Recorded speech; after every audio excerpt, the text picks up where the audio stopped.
자, 지금부터는 민주당과 이 국민의힘 소식 좀 짚어보겠습니다. 민주당의 당대표 후보로는요, 현재 4선의 정청래 의원, 또 3선의 박찬대 원내대표 등 이제 핵심 친명계 인사들이 거론이 되고 있는 상황입니다. 대선 당시 두 사람의 모습부터 보겠습니다. 오른손 엄지척 하시고 좀 높이 드시고 대통령은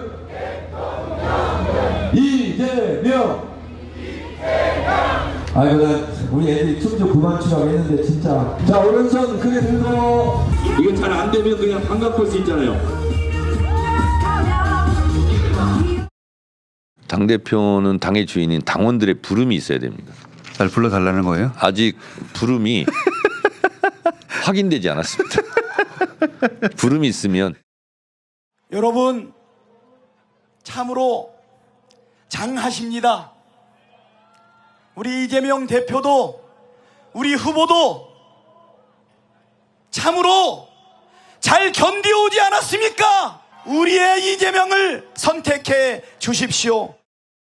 저는 2021년 7월 1일부터 지금 이재명 대통령님과 함께 4년을 꼬박 일을 해와서 일단 저의 정치적인 목표는 달성을 한 것 같아요. 6월 13일 날 원내대표 임기가 다 되고 나면 그 이후의 행보는 여러 의견들을 잘 들어서 판단하도록 하겠습니다.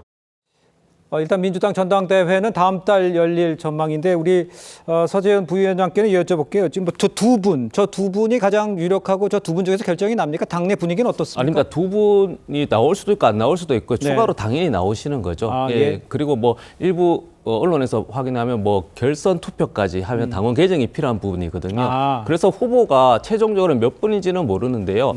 이번 당 대표는 굉장히 중요하죠. 그냥 단순히 이제 여당의 대표를 뽑는 것이 아니고 또 지방선거를 또 공천권을 진다는 것이 아니고요. 네네. 또 이제 이재명 대통령과 함께 손발을 맞추는 국정의 파트너지 않습니까? 그렇죠. 그리고 또 앞서 정청래 전 수석 같은 경우에도 이제 선거송에 대해서 노래하고 춤을 췄듯이 네. 선거송을 실천하는 시간입니다. 우리 보면 이재명 후보께서 5대 비전송이 있는데요. 네. 그냥 일하는 이제 국민들이 행복한 나라, 그리고 2% 물가 관리, 3% 경제 성장, 그리고 4대 강국 진입, 그리고 마지막 5 코스피 5천 시대. 그러니까 이걸 실천해야 되는 것이거든요. 그것을 당원들과 함께하는 굉장히 중요한 당대표 자리이기 때문에 네. 저는 두 분 또 충분히 자격이 있지만 더 나와서 경쟁을 해서 그 5대 비전을 단순히 노래가 아니고 실천할 수 있는 것. 네, 그것이 이제 당대표의 어떤 그 역할이고 소임이다. 그래서 후보는 최종적으로 결정된 건 아니다. 이렇게 말씀드릴 수 그러니까 있겠습니다. 저 이제 질문은 이제 두 후보로 좁혀지는 게 아니냐는 그건 아닌 그건 것이죠. 절대 아니다. 네. 알겠습니다.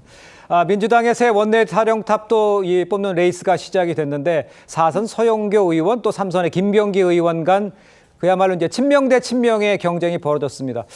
이재명 대통령의 의중이 아무래도 이 표심의 가장 중요한 변수가 된다 이렇게 봐야 하는 겁니까?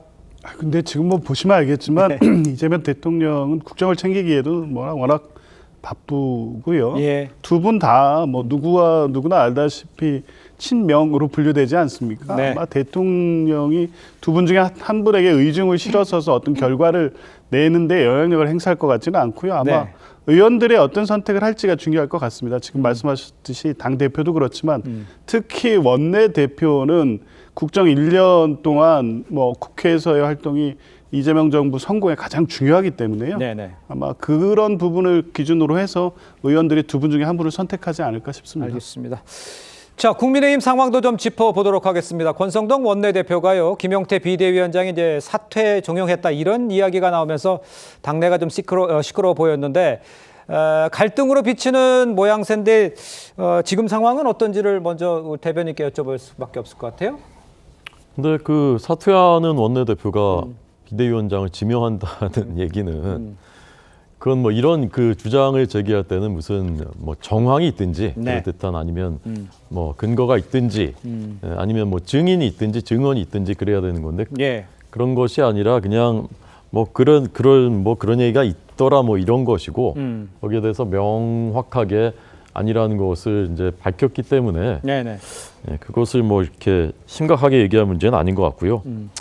원래 선거에 지고 나면 늘 시끄럽고 그렇죠. 진 쪽은 시끄럽고 네.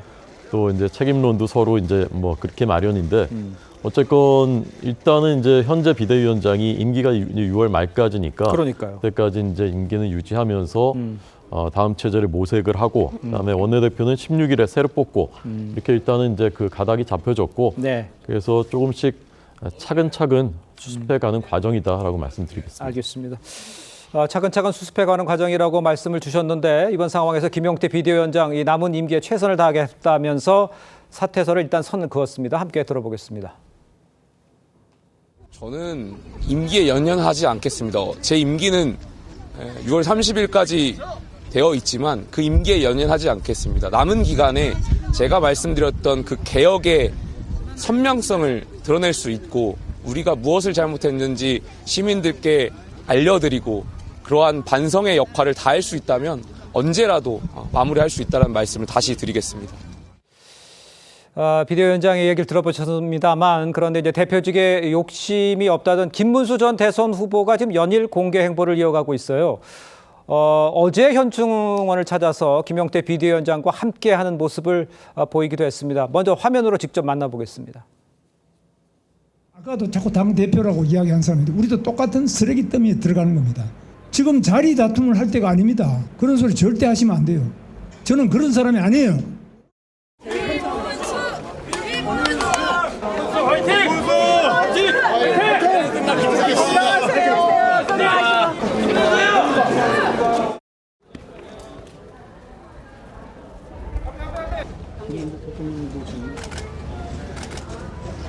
대한민국의 위대한 혼을 위해서 희생하신 모든 호국 영령들에게 깊이 감사를 드립니다. 자, 김문수 전 대선 후보는 이제 그 대선 다음 날에 선대위 해단식에 또 5일에는 캠프 해단식에 참석을 했고 어제 이제 화면으로 만나보셨습니다만 현충원 참배, 그러니까 공개 행보가 이어지니까 혹시 이 당권 도전에 대한 의중이 있는 거 아니냐 뭐 이런 얘기도 나오고 있는데 본인은 아니라고 하지만 전체적으로 봤을 때 어떻게 당내에서 보고 있다고 봐야 됩니까? 저는 개인적으로는 좀 당권에 대한 생각이 있으신 것이 아닌가라고 생각합니다. 그렇습니까? 어쨌든 예. 대선 후보로서 당의 얼굴로서 뛰신 부분들이 있고 예. 그 과정에서 개인적인 매력들도 국민들께 많이 보여드렸다라고 생각을 하거든요. 네네. 그리고 원래 내각에 계셨었기 때문에 이제 고용노동부 장관직을 잃은 상황에서 지금 저렇게 행사 같은 데에 나오고 국민들께 얼굴을 비추는 것은 그 다음 정치적 스텝을 준비하고 있는 것이다라고밖에 볼 수가 없고 당장의 선거가 있지 않은 상황에서는 일단은 당내의 선거에 나오시지 않을까라고 보입니다. 다만 김문수 후보가 여기에 대해서 본인은 당권에 관심 없다라고 정확하게 이야기해 주시는 부분, 저는 이 부분이 오히려 굉장히 높게 평가를 하고 싶어요. 예. 당이 굉장히 혼란스러운 상황이고 16일에 원내대표 선출이 있을 것인데 그 이전에도 여러 가지 이야기들이 나올 것으로 생각을 합니다. 근데 그때까지 당에서 새로운 원내대표가 들어오고 새로운 그 앞으로 전당대회를 할 것인지 혹은 비대위 체제로 다시 갈 것인지 이러한 결정을 하는 데 있어서 당권 후보로서 만약에 한다고 하면요. 네네. 당권 후보로서도 그 결정을 존중해 주는 것이 저는 맞지 않는가라고 생각을 하는데 네. 또 당내 일각에서는 그렇게 지금 생각하지 않는 분들도 계신 것으로 보입니다. 앞으로 일단은 김문수 후보의 마음 자체가 있다라고 하더라도 당의 행보 이것을 먼저 봐야 될 것으로 생각합니다. 알겠습니다. 당이 어떻게 해야 되는지를 봐야겠다는 말씀인데 어떻게 보세요? 저도 뭐 정확히 모르겠는데요. 예. 지금 제가 들은 그 감으로는 만약에 조기 전당대회가 있어서 7월이나 8월에 전당대회가 있다. 그런데 김문수 그 후보께서 저렇게 말씀하시고서 출마를 한다. 저는 그것은 쉽지 않을 거라고 생각하고 네네네. 다만 비대위 체제가 만약에 이제 6개월이든 더 이제 그 새로운 비대위원장이 예. 관리형으로 해서 그다음 전당대회가 올해 연말쯤에 만약에 있다. 그러면 그때 당대표에 도전할 가능성은 있는 것 아닌가 그렇게 생각합니다. 알겠습니다. 이런 가운데 이제 국민의힘이 오는 16일이죠. 이 신임 원내대표 선출에 합의를 했습니다. 원내대표 후보군으로는 뭐 나경원, 김기현, 김도읍 이런 의원들의 이름이 오르고 내리고 있는데 글쎄요. 이번엔 좀 여당한테 물어봐야 될 것 같아요. 어떤 분이 돼야 될까? 뭐 이런 느낌 같은 건 있으십니까? 우리 조기현 부회장님께서 보시기에? 그래서 뭐 다른 것보다도 어쨌든 이재명 대통령께서는 네. 뭐 통합과 협치의 중요성을 많이 강조해왔고 실제 예. 그렇게 나갈 것으로 보기 때문에 그렇게 같이 그러한 요청에 응하실 수 있는 분. 그러니까 비판할 때는 하더라도 네네. 또 협조할 때는 협조하고 대통령이 요구할 때 언제든지 같이 테이블에 앉아서 예. 국정을 논할 수 있는 그런 합리적인 생각을 가진 분이라면 뭐 어떤 분이라도 뭐 저희가 뭐 이렇다 저렇다 말하기는 좀 어렵겠죠.